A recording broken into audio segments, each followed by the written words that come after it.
Right, we've got moving. We've been motoring so far this evening, and we stumble now upon Chelsea. Finished 6th in the Premier League. Unbelievable scenes. I don't know if you've discussed this on air as yet, but your viral video, I mean, it's special. It's one of your best. The one about Mauricio Pochettino. The one where you just go back and it's forth. Very misleading. It's very misleading. It's not. It's not at all accurate. It's a very good video. It's very funny, but it isn't at all accurate.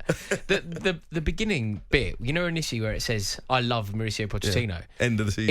It was totally taken out of context. It was said. The full context of that isn't what it looked like. Because I know by social media, die by social media. No, you are correct. Look, I most certainly didn't love Mauricio Pochettino. I never did. He was far too representative of Tottenham Hotspur for me. If you think about the public face of Tottenham over the past 2 decades, aside from Harry Kane, it is probably Mauricio Pochettino. So I could never warm to him. I never liked him really. I never really wanted him to be the Chelsea manager. And there were various moments through the season where I wanted him sacked. However, things change, expectations through the season change, and by the end of the season, we played some great stuff. He also achieved his objective, which was to finish above Manchester United, above Newcastle, breathing down the necks of Tottenham, and qualify for Europe. All of that, combined with the fact that this has got to be one of the worst summers to ever be looking for a new manager. If you have a manager of the calibre of Mauricio Pochettino, and as we've established, I don't particularly like him, but even in a rather conservative estimate, he must be in the top 15 managers in the world. If you were in a situation where you have him, he has a good rapport with the players. Certain players really did find rhythm under him. Towards the end of the season, we were excellent. We played some of the best football that we've played at Stamford Bridge since Eden Hazard was in the team. And we won 5 games in a row. If you get to that stage, and it's very difficult to replace him, it's very difficult to find a manager of the quality that you need, surely the easiest thing to do, the obvious thing to do, is to stick with him. But they've sacked him, clearly. For non-footballing reasons. I think it's very cowardly. If anybody ever contests that he was sacked, if somebody would say he wasn't sacked, it was mutual consent, he was sacked. And it's a very cowardly way that they did it to say that it was mutual consent. There is no way that he would have been part of that. It felt like the most mutual consent press releases ever, though. I mean, it was very, very lovely about Mauricio Pochettino for a manager that's only been there for 1 season. There were glowing terms. He'll always be welcome at Stamford Bridge, etc., etc. So of course. That's the PR of it was excellent. That's why we take it to be mutual consent. Usually, it's mutual consent. There's a one-word statement. He's left. Thanks for all your efforts. Okay, to kind of drill down into this, what I think is clear to see, if you read slightly between the lines, is that Mauricio Pochettino had built a team around Conor Gallagher. No football player at Chelsea played more minutes for Chelsea than Conor Gallagher. He wasn't our best player last season because the best player in the league was Cole Palmer, but he was Chelsea's most utilised player. Nobody played more minutes. Combine that with the fact that Chelsea started to win games and we stopped conceding goals, many goals. We stopped conceding goals when Trevor Chalobah was brought back into the team. Trevor Chalobah, twice the player of Axel Disasi, twice the player of Benoit Badiashile, who were both signed by this new regime. I think that off the back of that, Pochettino has gone, Conor Gallagher obviously will be in my team next year, and Trevor Chalobah will be starting for Chelsea next year. Thiago Silva is no longer available, so Trevor Chalobah will start. He has then been told that both of those players will be sold this summer.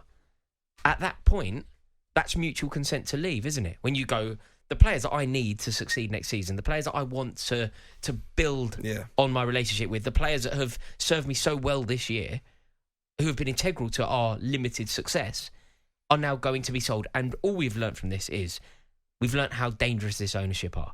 They will not let anybody, not even somebody with the cachet of Mauricio Pochettino, stand in the way of the Stuart and Winstanley project.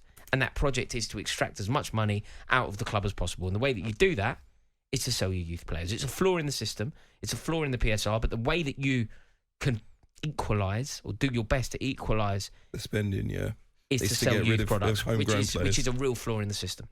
We'll come to that in a few moments' time. I just want to let you know that Pochettino has said a few things today on social media.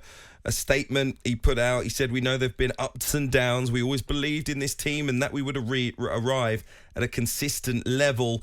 He said that he and his staff really understood how important the club was to the fans. They'd worked so hard to give them a Chelsea you can be proud of. He also said that effort had been put in to increase the team's standards. He said they deserve great credit I hope you felt that too in how they performed on the pitch. He said, I believe the experiences of this season and big improvement that we saw, I hope will only make the players stronger for the future. Pochettino will be back at Stamford Bridge, by the way, this weekend for the Soccer Aid celebrity charity match. He's going to manage a World 11 against England. So he'll be back.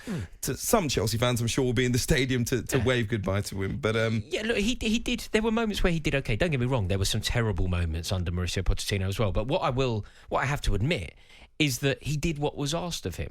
He achieved what we set out to achieve, and that was to qualify for Europe. So to sack him in the way that we did, or to part company with him in the way that we did, it didn't feel right. And to do it in a summer where, Bayern Munich couldn't find a manager, Liverpool struggled to find a manager. Both of those clubs are much bigger than Chelsea, and they couldn't find a manager that they desperately wanted.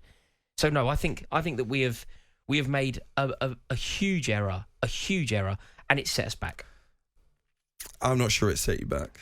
But Chelsea would have been better going into a second season with Mauricio Pochettino, surely. Possibly. I think he actually did the groundwork for Enzo Maresca to come in and actually be able to improve, really, what he's had. I think the standards are going to be very high under Enzo Maresca. I hope you're correct. And what's going to be nice about Maresca is we now have a manager that we can have a rapport with, because whatever you think about Mauricio Pochettino, the professional job that he did for Chelsea, he was a Spurs manager. He's a Tottenham man, yeah. and he never had a rapport. Never once did he clap the fans after a game. For the biggest example of this, the final game of the season at Stamford Bridge, the lap of honour, he didn't do it.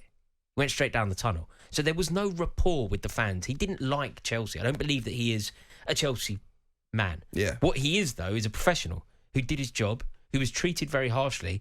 And by the end, there were some terrible performances along the way. Drawing with Sheffield United, drawing with Burnley, losing to Nottingham Forest at home, things like that. They were really bad. I would actually argue that under Mauricio Pochettino, Chelsea's worst ever Premier League performance and result happened. And that was the thrashing at Arsenal. Yeah. Overall, though, finishing sixth in the league, finishing above Manchester United, finishing above Newcastle United, getting to a final that we should have won, but getting to a final and breathing down the necks of Tottenham. If the season had gone on another 2 or 3 weeks, I think that we could have even made it into the top 4. I think that he can probably be proud with the job that he did. He should be. Yeah, he absolutely should be. But I don't think that it's all doom and gloom because he's left, because I actually think, like I said, he's laid the groundwork for Enzo Maresca to come in. The difficulty is, and I'm sure you're one of these people who believes that Enzo Maresca doesn't have the CV to take over at Chelsea, shouldn't be given the job, doesn't merit the job. But, and I can understand the argument because he's been in the Championship, yes, albeit he won with Leicester, but he was just a Championship manager. He hasn't got a huge reputation in European football for winning trophies. And maybe you believe that Chelsea are the kind of club that should, albeit... I certainly do believe that. Albeit Mauricio Pochettino was just your manager and he did a pretty good job. So, I get it, much more experience than Maresca, but not really this proven big titan of winning trophies. Enzo Maresca isn't comparable to Mauricio Pochettino, though. Like Enzo Maresca is coming in. His only redeeming feature is an association with Pep Guardiola that people these days seem to think is something to celebrate. But this is the reason that I think it's very offensive to Maresca, offensive to English football, full stop, and in particular the Championship. What's been said about Vincent Kompany? Yes, he was relegated from the Premier League, but he won a title in the Championship. The words that were said about Kieran McKenna and his associations possibly going to a Brighton, to a Chelsea, to a Manchester United. Like, do we not think that there are good and very, very good managers in the Championship that we as English football fans will not bat an eyelid that someone has come from the Eredivisie to take over at Liverpool, but someone who's won the Championship is not good enough to take over at Chelsea? I would argue that Arne Slot should feel very lucky with his lot getting the job at Liverpool. I would say that he is probably underqualified for that job as well. When you think about Liverpool, is it fair to say Liverpool is top 3 jobs in the world in terms of like the hot seat in management? Certainly top 5. The most sought-after jobs in world football, following on from Jurgen Klopp, taking over the reins at Anfield in front of the car. I think it's one of the most sought-after jobs in world football. I don't think a fairly decent return in the Eredivisie is the CV that it should be. Rafael Benitez went in there as a European Cup winner. That's the pedigree. That's what it should be, in my opinion. But if you look at what... I subscribe to a newsletter from Chelsea. And this is quite funny, and it really does enlighten everybody as to how limited Enzo Maresca is. they sent out this image. The image. I saw it, Did you see it? Yeah. So the image displays all of his attributes. Wasn't great. I mean, what they had to put on the attributes of his coaching career. So firstly, they've had to put his playing career CV on. They've had to put the playing career CV on in order to flesh it out because there's nothing to put on. In the coaching career, do you know what they've had to put on to this graphic that Chelsea have decided to create? His development squad, what he's done with B teams. That's on there. That's on there as if it were like a genuine achievement of his. Like they've put that he won the treble. He was the assistant manager. That isn't his achievement, is it? Like, where do we draw the line here? Does the kit man put that on? Like, it's a ludicrous thing. Well, actually, I'm not being funny, but if the Man City kit man hasn't put treble winner on his LinkedIn he should have page, done it. He should have done that. No, he should have done that. Yeah. But look, what I mean is, we are really, really like scraping the barrel here. I don't think so. I think you've got an excellent coach with a clear footballing philosophy, which has proven to be successful in a very difficult league, which is the Championship, and with better quality players. He knows the Premier League, albeit he hasn't been a number one head coach. He's been an assistant at Manchester City. He knows how to prepare teams to go out in the Premier League. He does. And he will be absolutely fine in charge of Chelsea. And we'll bring, by the way, a level of, I hate to use the word arrogance, but a strength of character into that role that will make him, in my opinion, a very, very good Chelsea manager. And I truly believe they can improve with him in charge. I'm being told to break, but I'll let you have your say. Well, look, all I was going to say is you started there talking about the philosophy. Yeah. And as much as that's very important, I don't understand where this obsession has come from. I really don't. There was a wonderful article. It was Martin Samuel. It was in the Times, and it was Martin Samuel talking to Carlo Ancelotti. Did you happen to see it? Yeah, I saw it. He basically dismissed the idea of.